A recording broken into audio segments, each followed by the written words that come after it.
Hello, hello. Welcome to our YouTube channel. Welcome to another hour of hope with your friend Stella-Grace. Thank you for stopping by. And if this is your first time on this channel, please hit the subscribe button and also the notification bell, and also share the video so we can grow as a community. Hope you're doing well. Today I want to talk to us about the power of a testimony. I want to share my testimony, my story. So many people, so many of my viewers, subscribers, followers, so many don't really know my story. So many people, so many of you ask me, Stella, what really made you to get so deep with your walk with God, and why do you do what you do? So today I'm here to answer all the questions, spill all the teas, give you all the Z's and the ice cream and everything you need. Okay, so the first question a lot of people have asked me: why did you decide to go into ministry? And my answer is, nobody decides to go to ministry. Nobody decides to do ministry. It's a call. If you see anybody that tells you that they feel like they want to do ministry, or they have decided to go into ministry, tell them right away, you're not going to make it. Ministry is a call. God actually calls you, and God actually anoints you and gives you everything you need to do what he wants you to do. So with me, I ran away from doing what I'm doing today. I mean, up to today, I still battle with God. There are still days that I wake up and I'm like, Lord, why can't I just be like so and so person? If the people that are close to me, they can tell you, I love what I do, I enjoy it, but there are days that I just feel like, Lord, why can't I just be like everybody else? Why can't I just have a job and, just have my life and just do like go to church and be a regular sister in the church? But when he chooses you, when he calls you, you can run away. You can try to run as far as you can, try to turn and deny. But the day is going to come that God is going to close all doors. God is going to he's going to frustrate all your appointments. He's going to there will be disappointment along. And the only thing you can do is accept the call. So my testimony, let me take you through my journey with God and why I serve God the way I serve God. And I pray for more grace to be able to serve God more, because God has delivered me from suicide. I've attempted to commit suicide more than 2 times. And if God did not show up at that particular point in time, I would not be here talking to you. And if I had died, if I had committed suicide and died, who knows where I would be right now? So the fact that he gave me a chance, and I see people of influence with money, rich people, famous people, they try the same things and they commit suicide, and they die and they don't have a second chance. And God gave me another chance. So for that, I am forever grateful. So when I came to this country, years back, originally I'm from Cameroon, in the Central African Republic of Cameroon. So I came to the United States. I was really happy. God blessed me with a very caring husband, very hardworking husband. The man of my dream. I can tell you, a man that every woman will love to call a husband. Very hardworking, very caring, very loving. He did everything, and I finally came to the United States, And when I came here, he was already established here in the United States. He was a lawyer, an immigration lawyer, had his law firm around the Maryland area. He was doing really good for himself. And my family, I came into America. I knew that that was it. I have finally made it. I'm in the land of my dream. Everybody dream of America. Here am I in America, happily married with a beautiful, beautiful, beautiful family. Finances was stable. Everything I needed, I got it. And life was so sweet. And a year later, we were blessed with a beautiful girl, beautiful daughter. The Lord blessed my womb. And it was not just the kind of marriage that you wait 2, 3, 4, 5 years, and people start talking that, oh, she cannot give birth. No.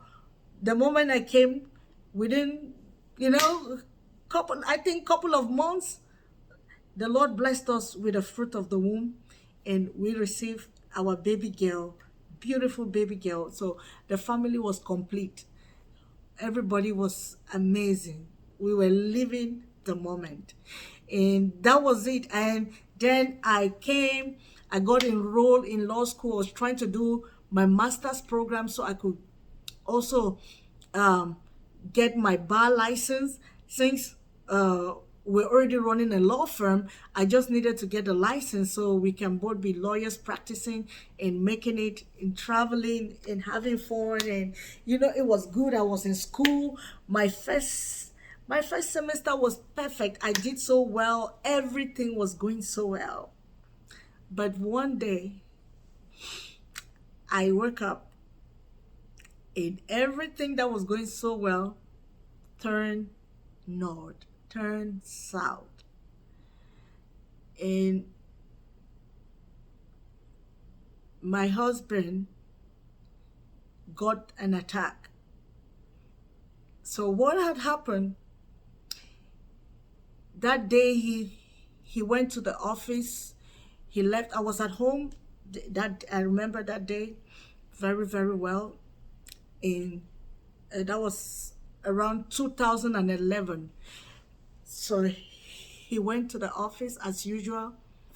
In an hour or two later, he called me and he was telling me that he was having like serious headache from the back of his head. He said he's having this headache, but it's not from the front, but it's from the back, like all the back. He was having serious, it was like his brain was pounding. So I told him, I said, I think you need a rest. He was like, yeah, maybe I need a rest. I've been working so hard. I've been traveling a lot. I've been doing all these things. So we just said, it was just a sign that he needed rest. Once he rested, everything is going to be okay. He came back that day. The pain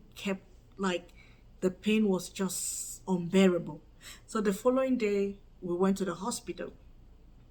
This is somebody that, he was so healthy. I'm telling you, never had any issue, never had a complaint, medically sound. We went to the hospital and the doctors were like, we can't figure out what is going on. You have to stay a night over at the hospital. So he stayed a night over at the hospital. And the following day, the pain was getting worse. He made like a week in the hospital, and they could not really discover what was going on. So he was given like painkillers and, some things to calm the pain. And he was discharged. He came back home and life was picking up little bit. He started depreciating, like his health started depreciating. And we had to rush back to the hospital the second time. And we came back, we had to rush back to the hospital the third time. And it became like, it was so hard to see somebody that was there strong one time, doing everything on his own, to just overnight become in a shape that you can't even understand. It was so unbearable for me. I felt like, Lord, what is going on? So we battled this for over a year. Because of this, the finances were no more coming in, since the law firm was now closed. He's a solo practitioner. So our finances was drying up. The hospital bill, I think the hospital bill was almost like 85,000 US dollars. And I was in school, no job, and this is basically I was living in the hospital with him. And my daughter then, we had a nanny, and she took our daughter. So our daughter was living with a nanny, and it just became so bad. So things just became so bad, so unbearable. We were late on all our bills, everything. The car was towed because there was no more payment was not being made on the car. Everything, I'm talking of everything you can think of left us. And that's when I started praying. I was like, at this point in time, I need God. I need God. I need to go back to God, because right now everything is failing. You know, friends are failing, finances are failing, family, everything around is failing. I need God. And that was when I rededicated my life. Had a very good friend, my very good friend. God used her as a pillar, and she started encouraging me. We were praying on a daily basis. I gave back. I just said, Lord, this is me. I don't understand what is happening right now, but I know you know it all. If there is something we have done that is so bad, forgive us. And I started talking to my husband, and pastors were coming to the hospital, and he also rededicated his life, gave his life, and we will pray. We were trusting God, and he started getting better. I was like, wow, things are really turning good. But on this fateful day, I remember that night I had gone for all-night prayers. I left him in the hospital, and I had gone for all-night prayers. I mean, we were believing God for complete healing. We knew that everything was going to be so okay. Okay. I don't know if you've ever had a loved one that is sick, and you're praying and trusting God for their healing and their deliverance. Like, your faith is so based on that person. Like, Lord, if you exist, let this person come alive. Let this person be healed. That was where I was. Every prayer meeting I started, I just clicked myself so much in the things of God. I was just like, God. So this night, I was in church. We had gone with one of my friends, my very good friends. We had gone for all-night prayers, and we prayed. The pastor prayed. We were all in agreement that he was going to be healed and well.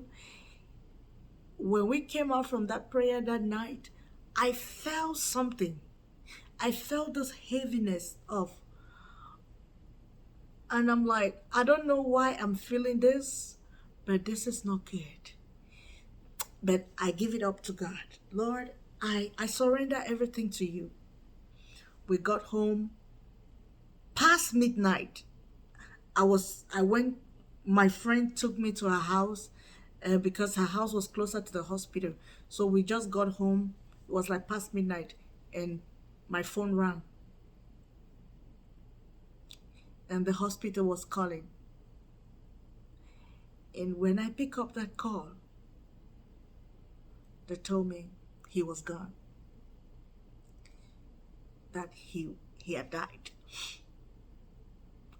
I was so confused. And I was like, wow. Lord, after all the prayers, after all, why?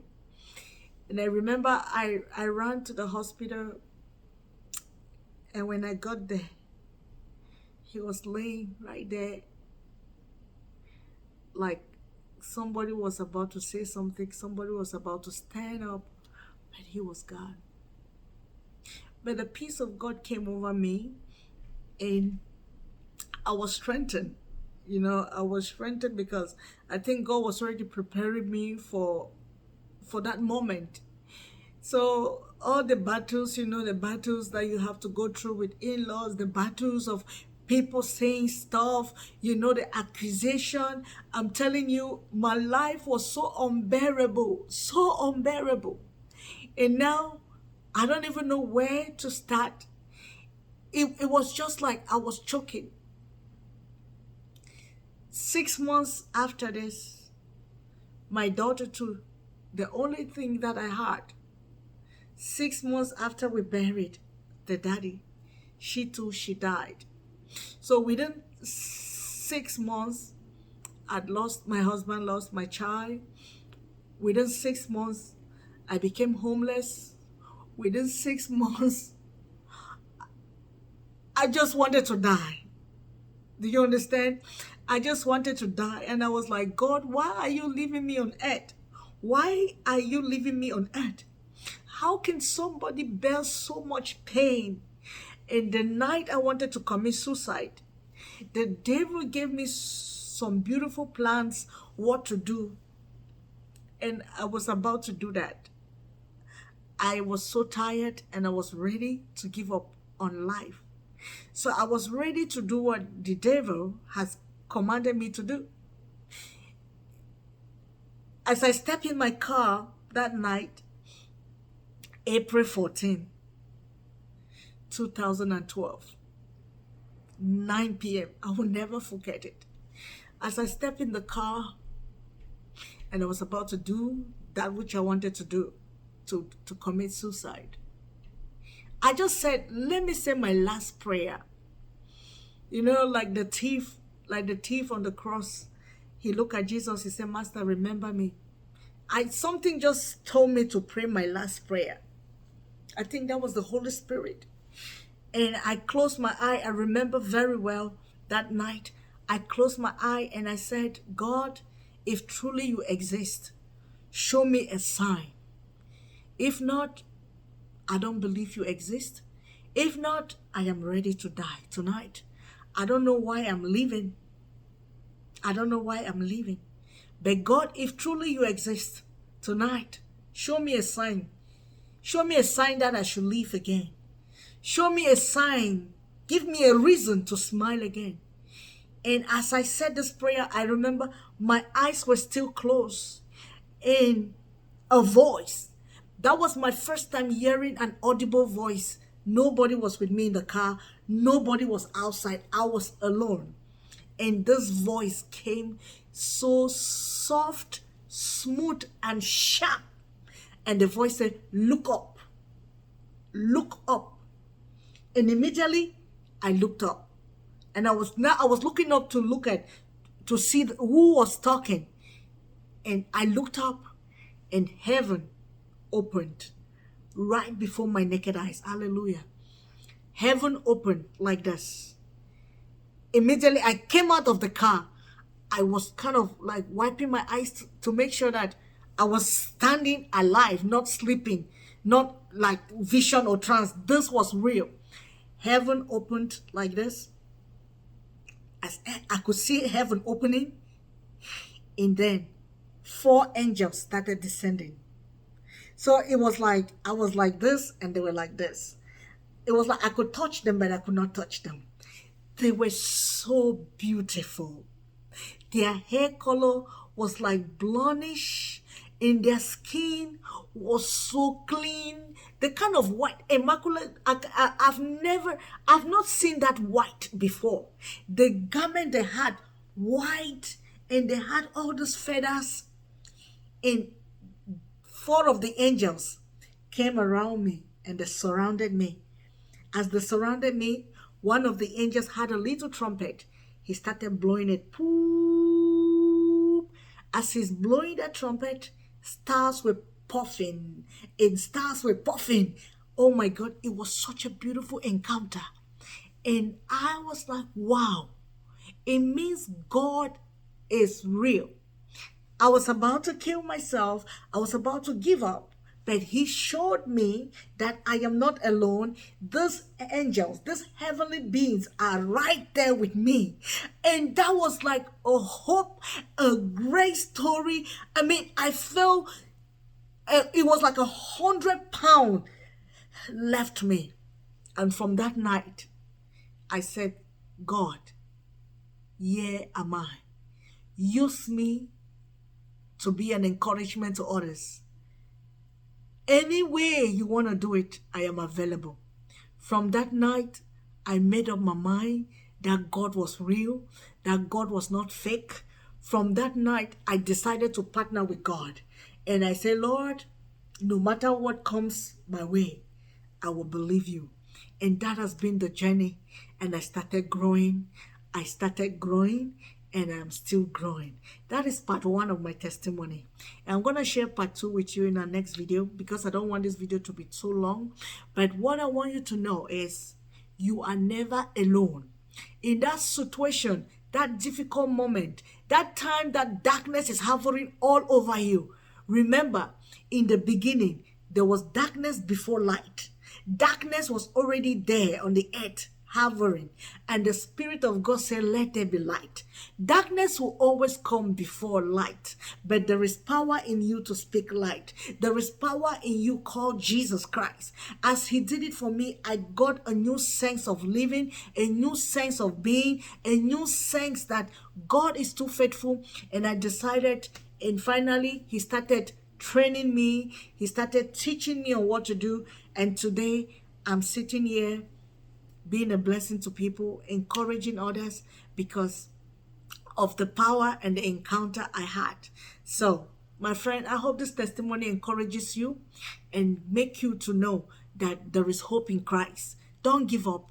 Don't allow the enemy to steal, kill, and to destroy you. Stand up no matter how dark it is. Keep moving.